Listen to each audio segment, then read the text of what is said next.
So let's just try and retrace the steps of these four boys. So right from Uhuru Park, of course, it's a leisure place where we have Nairobians just coming in with their friends and families and coming all the way down to the zebra crossing. As you can see, many of them just trying to cross Uhuru Highway. And as we're getting from police is that they trail them using the CCTV cameras that are right on City Hallway.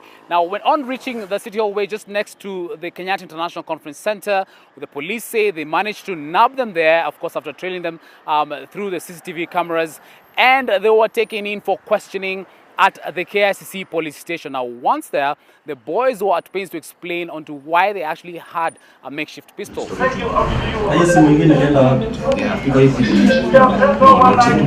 is the worst.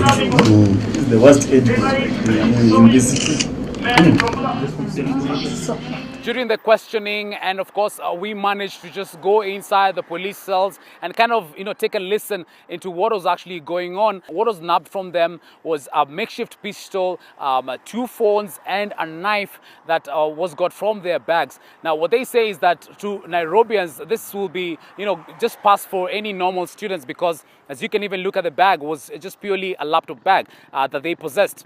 When we spoke to police officers at the KICC police station who did not want to appear on camera, what they alluded to us is that they are used to receiving such cases of underage who are engaging in sorts of crime. Perhaps it's because of the holiday season that is currently ongoing, and of course casting a light and of course calling upon parents and guardians to watch out for their children. Reporting from Nairobi, my name is Laban Cleve, Ontario.